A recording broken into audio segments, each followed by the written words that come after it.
पहले एक reliable growth engine समझे जाने वाला ग्लोबल टेक्सटाइल इंडस्ट्री पिछले 3 से 4 सालों से कुछ सीरियस चैलेंजेस फेस कर रहा है। $1 ट्रिलियन से ज्यादा वाली ये इंडस्ट्री क्रोनिक ओवर कैपेसिटी और वीकनिंग ग्लोबल डिमांड की वजह से नीचे जा रही है, जिसने मैन्युफैक्चरर्स और सप्लाई चेन्स को काफी स्ट्रेन किया है। और रिसेंटली प्रेसिडेंट ट्रंप ने बांग्लादेश पे 35% टैरिफ लगाए हैं, जो इंडियन टेक्सटाइल सेक्टर को बेनिफिट करेगा। 2023 में ये प्रेशर्स और बढ़ गए। ग्लोबल इन्फ्लेशन ने एनर्जी और रॉ मटेरियल के हाई कॉस्ट की वजह से प्रॉफिट मार्जिन्स को स्क्वीज किया है टेक्सटाइल वैल्यू चेन के अक्रॉस।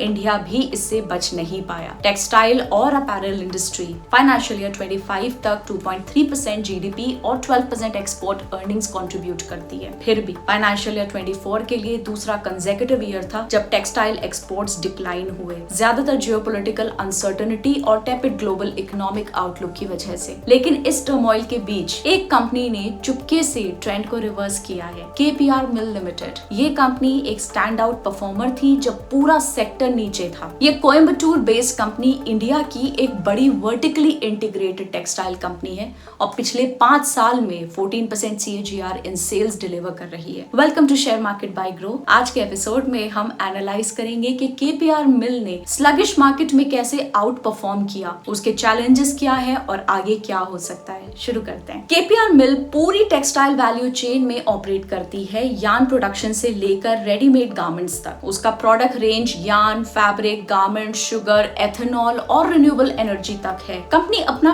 काफी हिस्सा पार का खुद जनरेट करती है, जिससे एनर्जी कॉस्ट कम होती है और एनर्जी प्राइसेस की वॉलेटिलिटी से एक बफर मिलता है। पहला वर्टिकल टेक्सटाइल्स। टेक्सटाइल सेगमेंट ने फाइनेंशियल ईयर 25 में केपीआर के टोटल रेवेन्यू का 81% कंट्रीब्यूट किया। कंपनी के पास 6 state of the art spinning mills हैं, जो हर साल 1 lakh metric ton cotton yarn और 177 मिलियन निटेड गारमेंट्स प्रोड्यूस करती है। 30% से ज्यादा यार्न कंपनी अपने फैब्रिक मैन्युफैक्चरिंग में यूज करती है, बाकी 1300 डोमेस्टिक कस्टमर्स को सेल करती है। वैसे ही 50% फैब्रिक इंटरनली गारमेंट प्रोडक्शन में यूज होता है। बाकी लीडिंग ब्रांड्स जैसे कि अरविंद, रेमंड और दूसरे निटेड एक्सपोर्ट मैन्युफैक्चरर्स को सप्लाई होता है। एक स्ट्रेटेजिक एक्सपेंशन में केपीआर ने FASO नाम से अपना रिटेल ब्रांड लॉन्च किया है, जो ऑर्गेनिक इनरवेयर और एथलीजर ऑफर करता है, जो इंडिया में प्रीमियम लाइफस्टाइल वेयर की बढ़ती डिमांड को डायरेक्टली टैप करता है। केपीआर का ग्लोबल फुटप्रिंट भी स्ट्रॉन्ग है। 60+ कंट्रीज को एक्सपोर्ट करने से फाइनेंशियल ईयर 24 में उसके टोटल रेवेन्यू का 36.3% आया, जिसमें यूरोप, US और ऑस्ट्रेलिया जैसे टॉप मार्केट्स हैं। केपीआर का दूसरा वर्टिकल शुगर और एथेनॉल बिजनेस अब एक की ग्रोथ इंजन बन गया है। कर्नाटका में 2 फुल्ली इंटीग्रेटेड मिल्स के साथ कंपनी हर दिन 20,000 टन केन क्रश करती है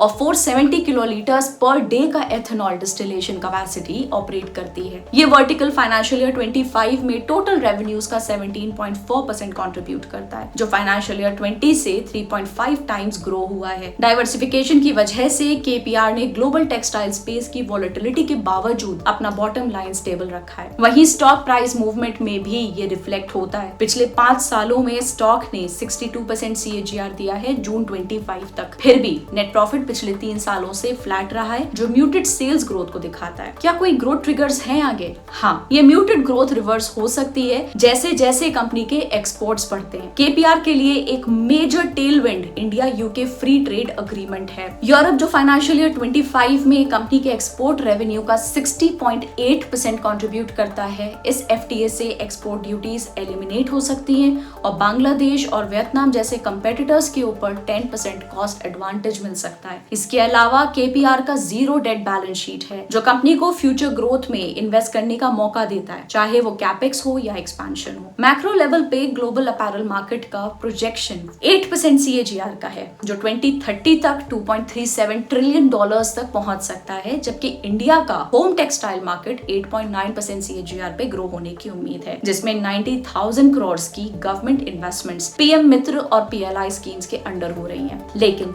सारे पॉजिटिव्स को थोड़ा कॉशन के साथ लेना जरूरी है। कुछ चैलेंजेस जो केपीआर मिल को फेस करने पड़ सकते हैं, उसमें सबसे सबसे पहले है कॉटन प्राइस वॉलेटिलिटी। कंपनी की प्रॉफिटेबिलिटी कॉटन और कॉटन यार्न प्राइसेस पे डिपेंडेंट है। ये प्राइस कल्टीवेशन एरिया, मॉनसून और global demand and supply dynamics पे इन्फ्लुएंस होता है। कॉटन प्राइसेस जो फाइनेंशियल ईयर 23 में 1 लाख रुपीस पर कैंडी पे पीक कर रहे थे, अब 57,000 रुपीस पर कैंडी तक गिर गए हैं, जबकि ये रॉ मटेरियल कॉस्ट को ईज करता है। अगर यार्न प्राइसेस में कोई शार्प फ्लक्चुएशन आए बिना मैचिंग मूव किया तो मार्जिन्स हर्ट हो सकते हैं। सेकंड है करेंसी और जियोपॉलिटिकल रिस्क। कंपनी का 1/3 रेवेन्यू एक्सपोर्ट से आता है, इसलिए एक्सचेंज रेट फ्लक्चुएशंस और ट्रेड टेंशंस जैसे यूएस चाइना कॉन्फ्लिक्ट जैसे इश्यूज केपीआर के ग्लोबल अर्निंग्स को इम्पैक्ट कर सकते हैं। थर्ड है policy dependency on ethanol. Ethanol pricing government के एथेनॉल ब्लेंडिंग प्रोग्राम यानी कि ईबीपी के अंडर गवर्न होती है। अगर ब्लेंडिंग टारगेट्स, गेन प्राइसिंग या प्रोक्योरमेंट नॉर्म्स में कोई चेंज आता है तो प्रॉफिटेबिलिटी पे इम्पैक्ट आ सकता है। साथ ही